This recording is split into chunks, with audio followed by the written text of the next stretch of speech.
lagi di Lasa Channel. Dan sebelumnya aku mau ngucapin makasih dulu ya buat kamu yang udah sering banget kasih komen di bawah. Terus kayak aku seneng banget kalau ngebaca satu-satu, banyak yang suka sama konten-konten Lasa Channel. Terus makasih juga udah subscribe. Dan yang bikin aku happy tuh kalau lagi di airport, lagi di mall, kayak disapa teman-teman penonton Lasa Channel yang kayak langsung, "Mbak, mau dong foto aku penonton Lasa Channel." Masya Allah, ini berarti banget karena sampai hari ini aku tuh nggak pernah nyangka Lasa Channel itu punya subscriber sebanyak ini. Dan kayak ya udah nothing tulus aja, aku sama tim aku kayak pengen mengedukasi, pengen kasih inspirasi, pengen kasih satu motivasi dan juga semangat buat kalian dapetin dari channel ini. Thank you ya by the way. Buat yang belum subscribe atau mungkin mau share video-video kita, boleh banget. Oke, by the way kali ini aku akan ngebahas tentang satu topik yang bakalan teman-teman sering alamin. Karena setiap manusia pasti butuh pasangan dalam hidupnya. Apalagi kalau kita memasuki usia dewasa awal. 21 tahun itu adalah tugas perkembangan manusia untuk membangun intimasi atau kedekatan dengan lawan jenis. Bisa teman, bisa pasangan, bisa calon suami, calon istri, atau suami ataupun istri.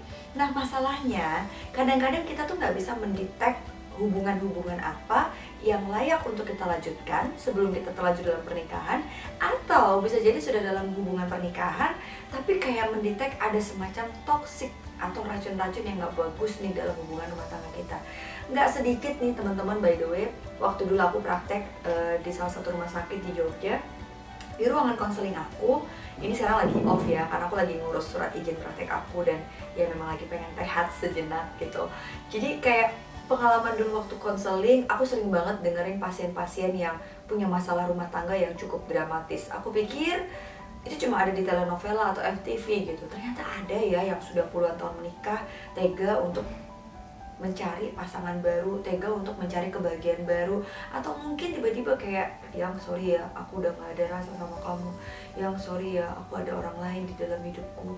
Sorry ya, aku kayaknya butuh sendiri." Itu kayak nyata gitu ada, dan aku nggak bisa memungkiri. Tapi kadang-kadang yang bikin aku sedih adalah perempuan terutama nih, atau mungkin laki-laki, kadang-kadang ini clueless banget gitu, kayak nggak ada tanda-tanda tiba-tiba pasangan kita berubah.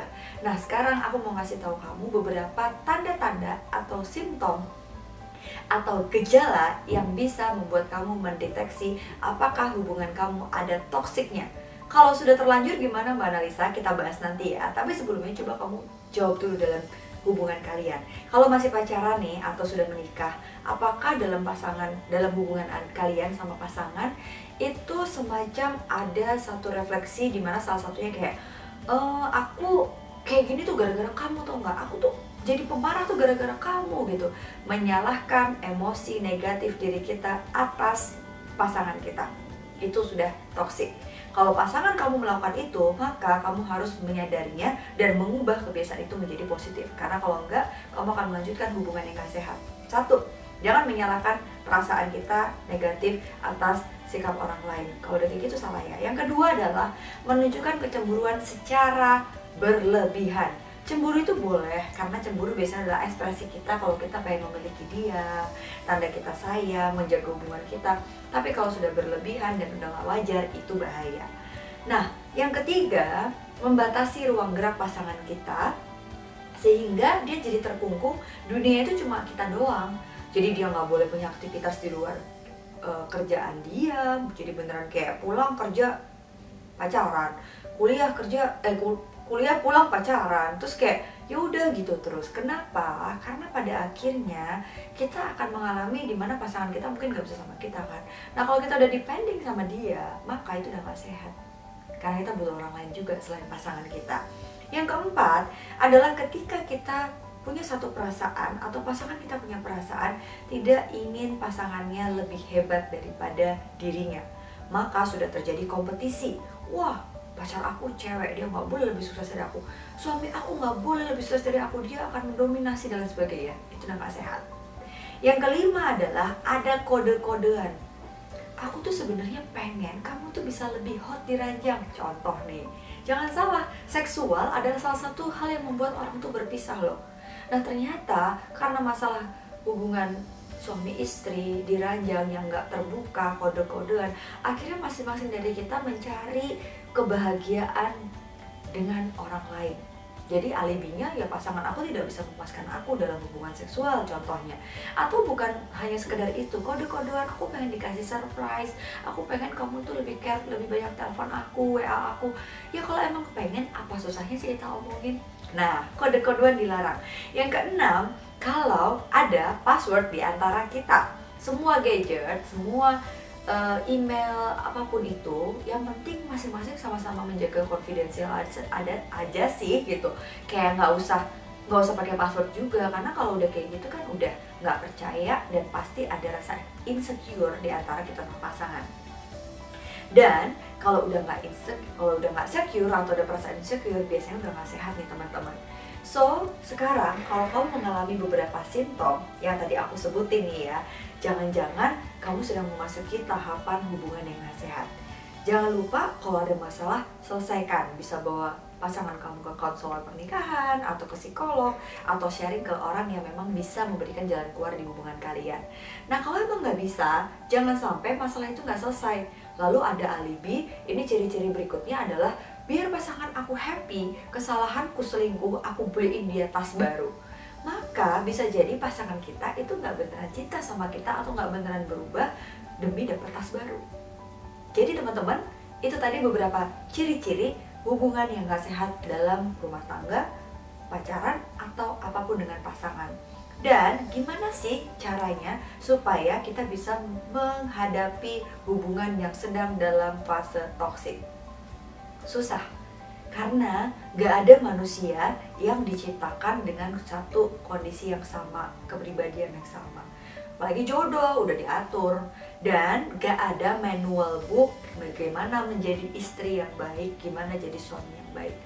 Tapi aku rasa empati itu penting, dan kecerdasan emosi yang membuat kita bisa mengkomunikasikan secara terbuka. Intinya komunikasi teman-teman. Kalau udah ada kode-kodean, ada rahasia di antara kita, maka ekspektasi dengan persepsi akan selalu jadi miskomunikasi. Aku berharap pasangan aku ngerti, tapi nggak pernah disampaikan. Ya susah gitu.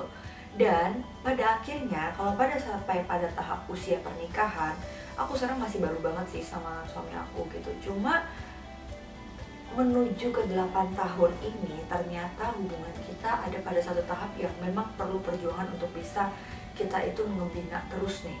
Teman-teman lihatnya sih yang indah-indah ya di Instagram. Alhamdulillah sih aku sama suami masih dijaga sama Allah. Kita sih alhamdulillah masih baik-baik aja, dan jangan sampai ada apa-apa.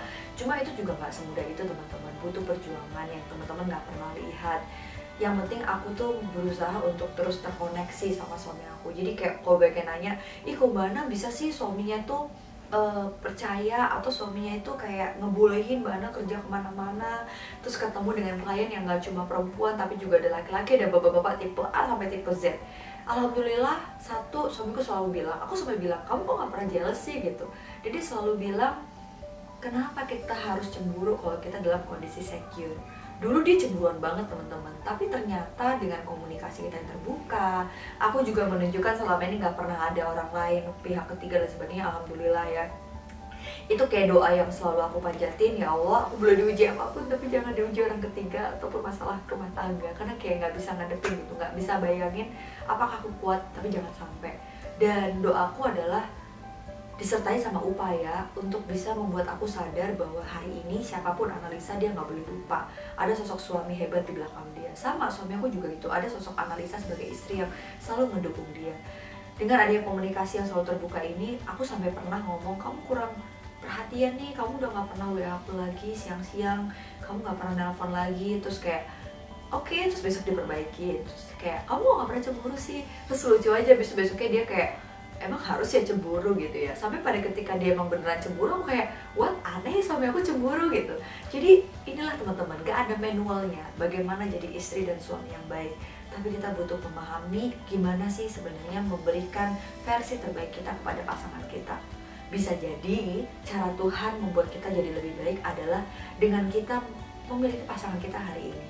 Tapi kalau sudah ada tanda-tanda toksik yang tadi aku sebutin, kalau memang udah nggak bisa diselamatin lagi, apalagi udah punya anak gitu ya, akan ada anak kita yang melihat bagaimana hubungan ayah ibunya. Bukan berarti kita mempertahankan demi anak itu lebih baik, bisa jadi dengan kita tetap sendiri-sendiri, hubungan untuk anak itu lebih baik. Nggak ada yang tahu mana yang pastinya, yang terbaik itu cuma kita dan pasangan kita yang tahu. Pokoknya teman-teman, selamat menikmati perjalanan bersama pasangan kalian. Aku yakin sih kayak kalau orang baik akan dapat orang yang baik. Jangan berharap kamu dapat pasangan yang baik kalau kamu belum jadi orang yang baik. Memang gak munafik, aku juga belum jadi 100% baik. Cuma aku belajar untuk terus menjadi versi terbaik untuk pasanganku. Semoga ini bukan kode di bulan habis Valentine udah lewat ya. Gak kode untuk dapat sesuatu, tapi ini memang from the bottom of my heart. Kayak say thanks buat suami aku yang udah mendukung semuanya. Aku hari ini tuh ada karena kamu, dan termasuk channel ini, dia yang support aku habis-habisan. Dan aku selalu percaya kok, insya Allah kalau kita baik, maka kita akan ketemu pasangan baik dan hubungan yang baik juga. Itu juga bagus buat perkembangan psikologis anak kita. Selamat berjuang teman-teman, thank you udah nonton Asa Channel. Sampai jumpa. Kalau kamu suka sama konten ini, langsung aja kamu kasih komen apa sih enaknya ngebahas apa lagi ya besoknya. Ini aku juga hasil dari baca-baca DM dan juga komen-komen yang pengen banget ngebahas tentang relationship dengan pasangan. Thank you ya, jangan lupa juga kamu bisa nonton nih yang salah satu episode aku bareng sama Mbak Rosina Ferauli, karena beliau adalah psikolog yang memang ahli dalam bidang konseling pernikahan dan rumah tangga. Sampai jumpa, assalamualaikum.